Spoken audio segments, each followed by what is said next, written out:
So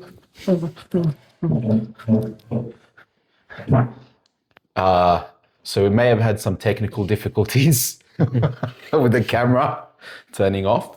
So we're going to finish the show this way. And we're going to leave, we did have some heavy topics, in the first part of the show, I guess. So we're going to finish off with not necessarily fun things, but, hopefully a little bit more lighthearted. And also while I'm at it, if anyone wants to be part of behind the scenes and help with the filming or the editing, reach out to me. Yeah, I can't pay you, but we'll come to some sort of agreement.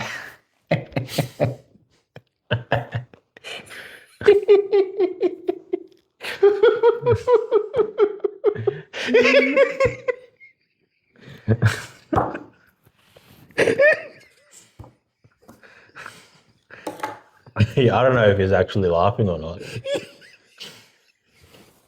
this is all a gimmick.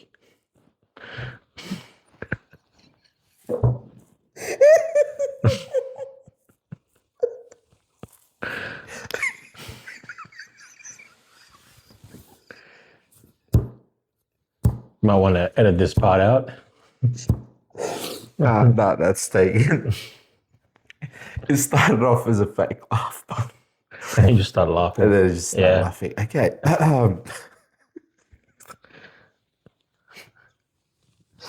Okay, I lost the plot. All right. And we're back. So, Alex, I'm going to ask you a question, but I'll let you decide which one you answer. So this is your favorite book, favorite movie, or favorite song. So I'll let you choose which one you answer out of those three and why. I'll do movie, film, because I am more of a film type of guy. Mm-hmm. I've always enjoyed film. A lot of the people that I resonate with and talk, I'm friends with, also like film. Like even you, yeah, you're into film. So I'll go for that. I'll go for the film one. Okay, so what's your favorite film? And look, we all have more than one, that we really, really like. But if you can just pick one, and tell us why. Oh, look, I'm gonna go with La Haine. With what? It's called La Haine, which means La Haine. La Haine, like the hen. It's French, Haine. La Haine. It's got Vince Cassel. I know who that is. It's a black and white film. It's the one where he's in the camera where he's like... No, I don't. No? I know who he is because he's the guy that used to be with Monica Bellucci, right? Yeah, him. Yeah. Big fan of his. He's a good actor. That movie, phenomenal. It is set in the 90s, I think mid-90s. Did you want me to speak about it? Or? Yeah. It's a movie in the mid-90s. I think 95 it came out. It's basically a movie about the lower socioeconomic regions of Paris. It goes through kind of like the ethnic divides. It goes through what people kind of grew up with in those regions. Yeah. It kind of similarly, I drew some parallels as well with how we grew up as ethnics, out in Western Sydney. Similar but different, and I feel like it resonates with me in that regard. Very poetic. I feel that the end scene, that last scene, is insane. Like it's just like really bang, hits you, hits you hard, and phenomenal movie. Phenomenal movie. Is there a, let's say modern Western movie or a Western movie you can compare it to in a way, just to give people, if they haven't watched it, an idea of what it might be like, or you just get people tell them to watch it and Um, Never thought of this actually. Um, I guess you could compare it to a tough one. I don't know if you guys have heard of The Combination. I have not. It was like in 2009. It was a movie. It's this movie. I believe his name was George Basher or George Bashir. Forgive me for getting that wrong. He's a Australian Lebanese director, and it is a depiction of life or what life was like in Western Sydney, growing up in southwestern Sydney. You'd see a lot of people from Middle Eastern backgrounds, Islander backgrounds, white Anglo-Saxon backgrounds, European backgrounds. Yeah. Similar kind of idea. It's not in black and white like Lahan is, but again, it was the talk of the town when it came out. It came out when I was in high school, and people liked it. I haven't watched it in so long, but I think that would be a comparison. Yeah. Or I suppose it could be compared to those, like those Los Angeles gang movies, like Straight Out of Compton or Blood In, Blood Out, probably. You got like the Mexican side of the Mexican American story in Los Angeles. I suppose you could compare that.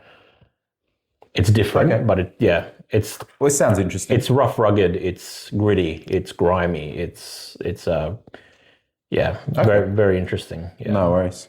All right. So, what is the biggest lesson you've learnt or most important advice you have received in your life that's maybe changed your life, changed the way you view life, or just, something that really resonated with you that you think, especially do you think it would be important for people to maybe learn?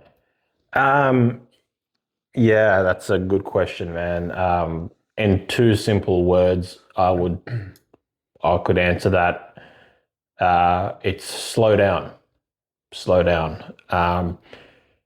I'm one of those people, I have those characters where I really wanted to achieve. And I think that kind of suits up type A personality.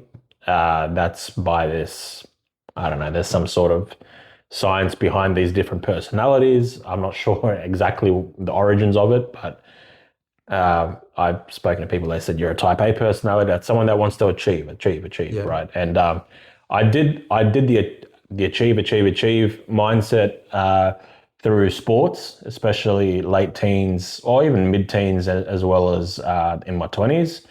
I really wanted to achieve something physically, but I wanted achievement, and I wanted it tomorrow. You get what I mean?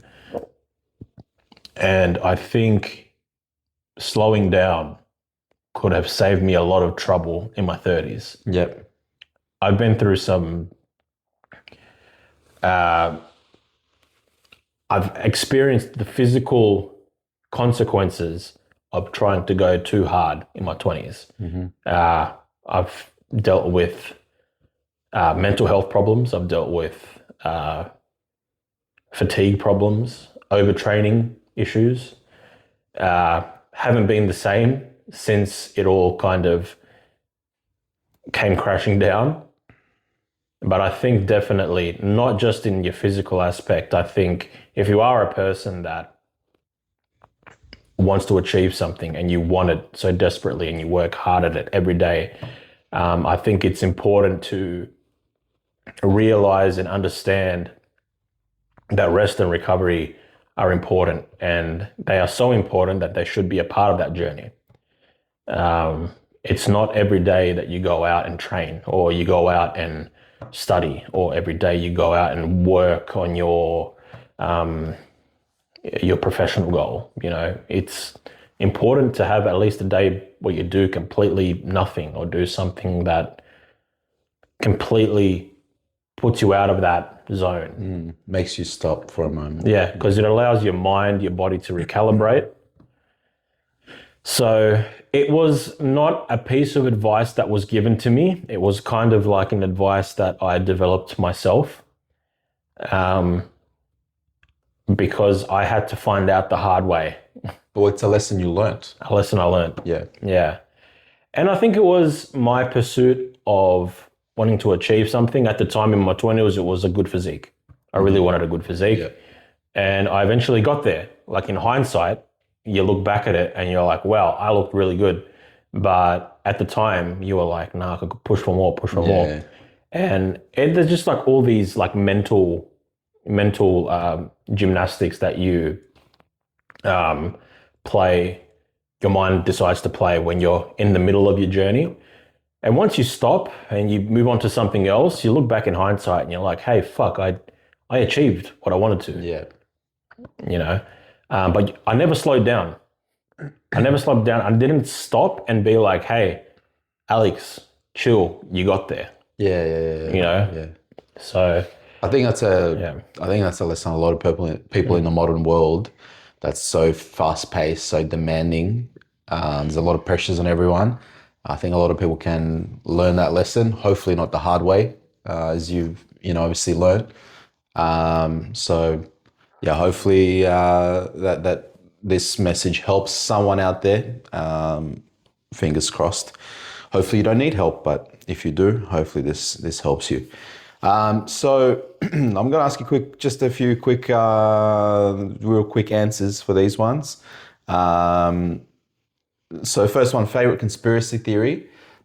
We're not getting into it too much. Just which conspiracy theory is your favorite? Bush did 9/11. Bush did 9/11. And I think... Stay tuned in for the next episode where we go into that. Okay, yeah. All right, favorite food? Oof. If I had to pick, man... You do have to. It'd probably be Italian. It's just Italian, that creamy, saucy pasta. Any particular specific one? The carbonara. Carbonara. With the bacon and the cream. I don't think it's even cream in there. No, I think it's like eggs and whatever it is. Yeah. Love Italian food. Favorite alcoholic beverage? I like Karlovačko pivo, which is a Croatian beer. What? Yeah. No, I do. Yeah. Actually, it's not bad. Yeah, it's actually good. It's not bad. We should cut and then have and get smashed. Because I've got some in the fridge. Should we get smashed? I'm not going to get smashed. No. I was joking, bro. I was just testing you. No, good. You just answered correctly. Last one is favorite travel destination. Oh, look, I'm going to have to say Croatia. What? Yeah. No, really, Croatia. Love the pristine waters, calm sea. We're not getting into it. That's all for the next episode. Yeah. I've got a lot of love for Croatia. All right, last two things before we wrap up the show. Do you have a question for me? Yeah, I do. Do I have to write it down, or is it just say it? No, I mean, we're right here. Okay. You can, if you're more comfortable, because text you had it to me maybe if you want. No, because you had these papers. I was like, my question for you is, and I had it written down, what is it that you think that you can change in your ego, or if you've ever reflected on your ego, that you could implement into your life that could make you a better person or a better human? Is there anything? Have you ever reflected on that? Mate, could have made it a bit easier. Could have, Sorry, man. I thought 4 times 4 or something would have been easier. I'm constantly reflecting. It's very draining. Like I probably do it a bit too much. I'm constantly reflecting, analyzing situations. What could I have done better, worse? Um, and, in my personal and professional life, sometimes I realize that the way I react is based on in that moment not being able to control my ego. Um, and and I don't think of that consciously. Like I'm not, you'd not be like you don't consciously think of your ego all the time. But when I look back, there's times where sometimes I react with arrogance, and when I look back, I think there was no need to do that. Why couldn't I just be humble in that moment? Let's say someone asks a dumb question or says something silly or whatever, and I might answer back with arrogance where it's not necessary. Like most people out there are just trying to do their best. You know what I mean? They have best intentions. And I try to remind myself of that, which is hard. So I could do better in that aspect. But I'm someone that's constantly analyzing, reflecting on situations, experiences. What could I have done better, worse? What did I do well? Just to try and improve as a person, and just to be the best person that I can be for myself and for people around me. Awesome, man. So I hope that I like answered that answer, yeah. the bloody hard question. So I'm going to get you to write a question for a future guest. Doesn't have to be too complicated. It can be dumb. It can be silly. It can be deep. It's totally up to you. Now we got white paper and pink paper. Do you have a preference? Pink. Pink. I appreciate that choice. So here's a pen that will hopefully work. And